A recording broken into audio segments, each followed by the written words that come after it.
back to Gamer Sanctuary. It's Sunday afternoon. We're going to be playing a little bit of Warhammer 30k today. We have something special in the works. Like we always usually try to bring you something a little different.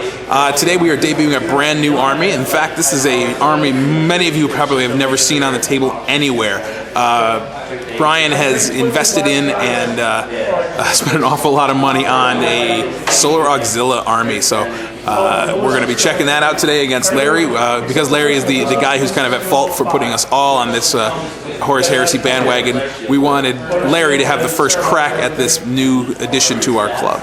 So let's take a look at what Brian is bringing, and then we'll see Larry's army that's going to counter it.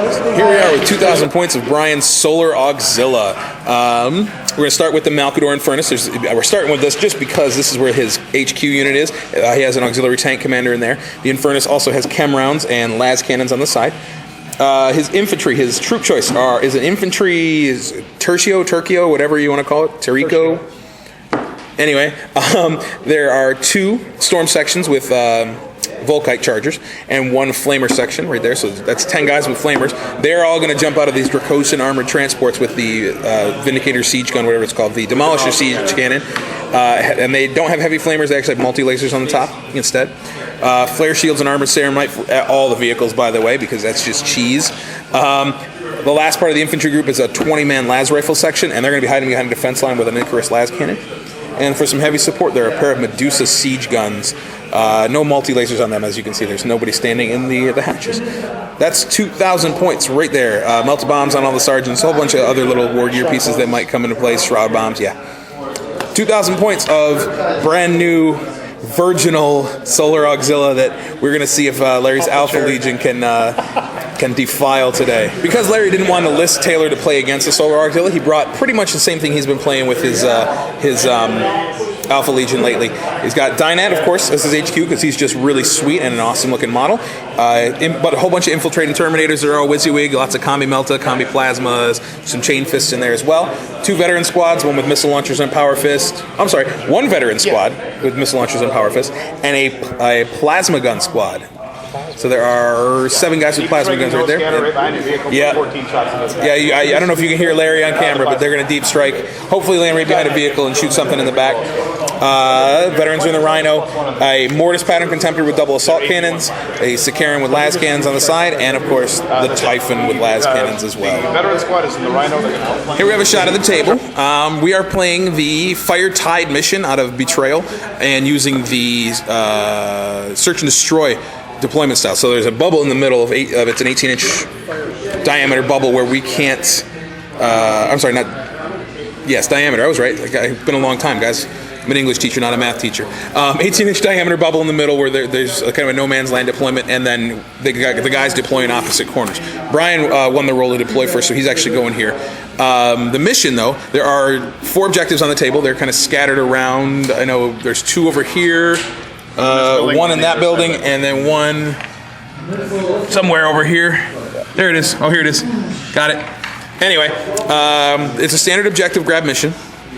There's night fighting in turn 1. The trick for this one, though, is that at the beginning of each of their shooting phases, the guys get to drop a firestorm, almost, like these little fire bombs all over the table, and they don't go away. They just stay there, and they scatter them 3d6 inches, and their strength 5 hits, but they stay there the whole game and hit anything within 6 inches of them. If they land in terrain, the terrain gets lit on fire and becomes dangerous terrain and provides stealth to anything in it.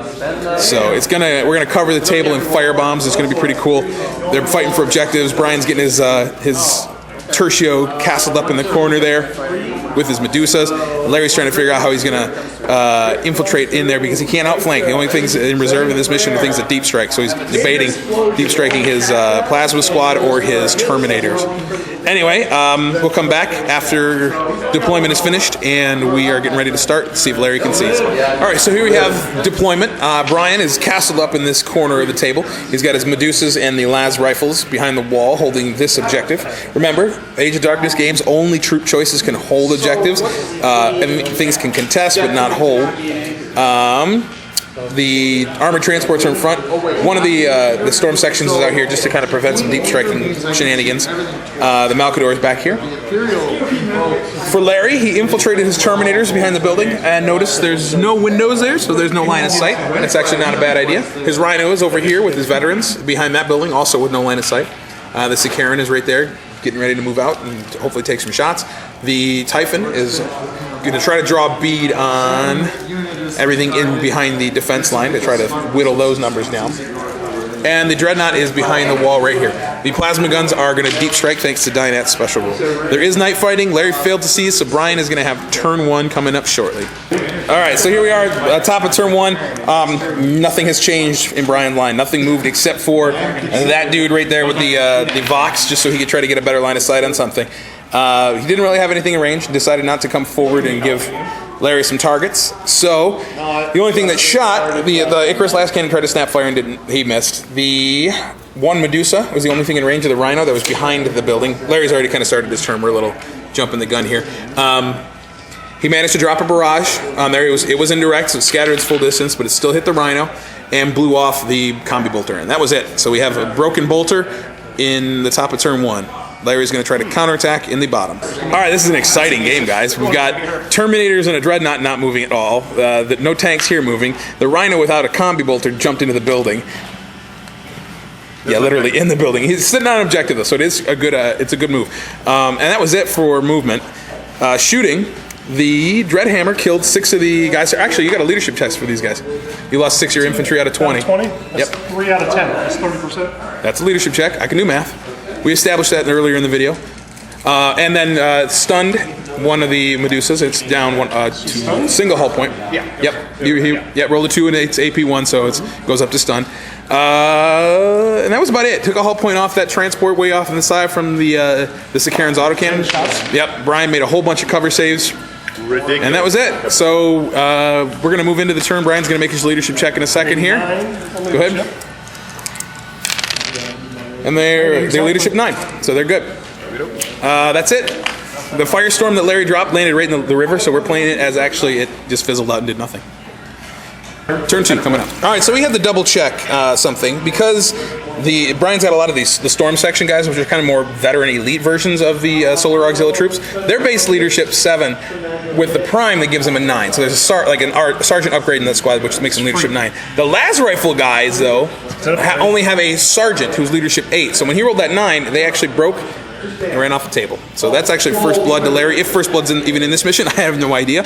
But there's something that happened, at least, moving into turn 2. All right, Brian's turn 2. The 2 armored transports came over here to try to get some shots on the Terminators, but they still can't get around the building to see. So they ended up just going flat out and getting a little closer. This one dropped some shots on the Rhino in the cover along with the Medusa and didn't destroy it. They only managed to knock some hull points off. It's got a hull point left. And that's it. Last cannon from the Malcador completely missed on the Typhon, and everything else is out of range. So bottom of turn 2 coming up. Bottom of turn 2. Larry had some unfortunate luck trying to deep strike his plasma gunners in. They wanted to come behind both those transports, but scattered that way off the table. So Brian kind of made him irrelevant by putting him over here. So Larry just ran them forward. These tanks didn't move again. The Sicaran shot at that transport, blew off the multi-laser, and took another hull point off it, so it's down to 2. The Dreadhammer managed to finish off the Medusa here and then shake the other one, so that's good. So that can't snap fire. It's going to have to just move and snap fire. Sorry, it cannot snap fire its siege gun, so it's just going to have to move around and then snap fire the multi-laser or something. And that's about it. The Dreadnought moved forward up the side of the building. The Terminators shuffled back even further into the corner to hide, and that's it for the turn. So we're still at 1-0 Larry. Nobody's gotten any extra points. The Firestorm dropped in the back of that transport. Did not do anything to it, though, so we got another marker to put out. Top of 3 coming up. Top of turn 3, the Dracosian transports came around here. This one has line of sight just through a sliver in the window to that last Terminator back there, and dropped the siege shell on him and managed to kill one of them. It scattered back, glanced the Dreadnought on the other side of the wall, and did kill one of the Terminators up front. The Firestorm managed to kill another one, got lucky. And everything else kind of shot at the Rhino and the Sicaran and didn't do anything. That's it. So that was top of 3. Bottom of 3 coming up.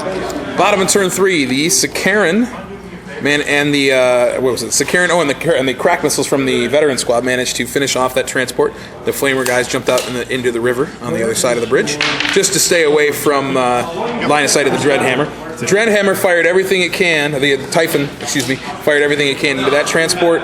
Larry rolled a double 1 on his ordnance roll. Didn't do anything with the cannon, and the las cannons both failed the pen also. And that's it.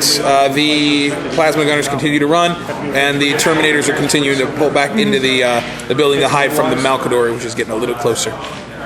Turn 4 coming up. Top of turn 4, the Malcador Infernus comes up to the bridge, and actually it's kind of on top of the ruined Dracosian right there. It went flat out to get there, so it did not fire. The flamer guys kind of spread out a little bit in the back there. Not sure where they're going. None of the Terminators were killed by the firestorm, which is pretty good. The Sakaran got shaken by one of the Demolisher cannons on the Dracosian right there. That one fired at this Sakaran also and did nothing. It made its cover save, and the Rhino made its cover save against the Medusa. And that's it. Bottom of turn 4 coming up. Bottom of turn 4. The Terminators are little cowards. They ran through cover right here. They rather than being bold like Space Marines should and going after the Malcador, they decided, nah, I'm just going to run away from its flamer. Yeah, they're Alpha Legion, so they don't really count.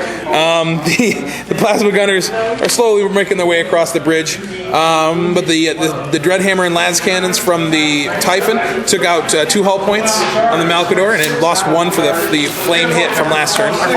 And that's about it. That Dracosian transport in the middle is stunned because of the Contemptor Dreadnoughts rending assault cannons. So that's it. Turn 5 coming up. Top of turn 5, Brian realized he better start playing the objectives, so he got the guys out of this transport to run back to this one, and they are going to grab that this turn. The guys jumped out of this one to grab that one, staying away from these firestorms and we've been playing them so that the ones Larry dropped only work in Larry's turn, and the one that Brian has dropped only work in his turn. Otherwise, it'd be a lot more deadly. The Flamer guys actually ran into one Brian dropped, so they lost 4 guys on that hit, which is pretty bad. But they're still okay. What else happened? The Rhino finally got blown up by the Medusa, and so the guys got out. The guys who are sitting on top right there are not actually on top. They're on that first level behind the Rhino's wreckage. The Sakaran got stunned by las cannon from the Malcador. 2 hull points were taken off the Typhon with different weapons. And finally, the Malcador got its Chem Flamer round off, killed 2 of the Terminators, I believe. Yeah, 2 out of the 9 Terminators, didn't force a leadership check, but then killed 6 of the 7 Plasma guys. So there's that one Plasma guy in the back is still part of the squad. He made his leadership check, and he's going to try to run towards that objective right there to grab that. Bottom of turn 5 coming up. Bottom of turn 5. Don't do that. Larry's stuff kind of lined up right here in the middle to get as many shots on the Malcador as they could, and only managed to get a single hull point on it. The Dreadhammer is not too good against flare shields, where it's -2 strength in the front arc. The Terminators just spread out to stay away from the Torrent Flamer that could come their way. The Plasma Gunner kept running towards the objective. And that's about it. Nothing much else happened. These guys kind of shimmied around a little bit to get some better angles on the objective and to stay in some cover. But that's all they got. Game is going on into turn 6, though. Larry did roll for it, and we are going to continue. Top of turn 6. These storm sections came around the objectives just to kind of solidify their hold on it, so they couldn't be knocked off. The the Medusa came out into the river, and along with one of the Demolishers, shot at the one Marine they could see. Larry went to ground behind there, lost that Marine, but he's still holding the objective going to ground. The Sakaran got glanced to death by this Demolisher cannon on the Dracosian. But the big news is right here. The Typhon is gone, and you're going to love it. Las cannons did D3 plus 1 hull point. Dropped it down to a single hull point, 1 hull point left. So Brian puts the Infernus Flamer, the Chem Flamer this way. The Flamer is strength 3 with Armor Bane. Needing an 11 to do that last hull point of damage to the Typhon, he rolls it. Gets an 11. Typhon is wrecked and explodes. The wreck scatters this way, and the Malcador only takes a strength 8 hit on the side, but it doesn't pen it. Everything else was good. One more of the Terminators died from the Flamer around there, and the plasma gun dude survived. So that was it. Bottom of turn 6. Larry still has a 1-0 lead because of First Blood. 2 objectives per side are being held. We'll see if they can continue that trend, and the game can end after 6. Bottom of turn 6, the Malkador is gone. That's really the only big thing that happened. The Dreadnought shot at it, didn't do anything, but then charged it and blew it up. It got immobilized in the explosion, and the Dracosian was not touched. The Terminators ran back into the building right there to grab that objective and kind of surround themselves in it. And these guys are still holding this one. So Larry actually got Warlord because of Brian's tank commander right there. And First Blood. So he's got 2 points right now. Brian still has 0. But they're both holding 2 objectives. The game is going to go into turn 7. Hopefully it's going to be quick. There's not a whole lot of maneuvering that really can be done to make this this game a lot... change the results of this game, should we say. Turn 7. All right, so here we are after the top of turn 7, where the game is going to end because Brian failed to knock these guys off the objective. He killed a whole bunch of them, but there's still enough just inside the building to be able to hold on to the objective, which is under that Rhino. So, yep, that one guy is holding on to it. A couple of Vindicators were able to get, or Vindicators again, a couple of Dracosians were able to shoot their Demolisher cannons in there, and so did the Medusa, way over here, but didn't kill enough of them, and Larry made his leadership check. So Larry's holding this objective for 3 points. His Terminators got that one for 3 points.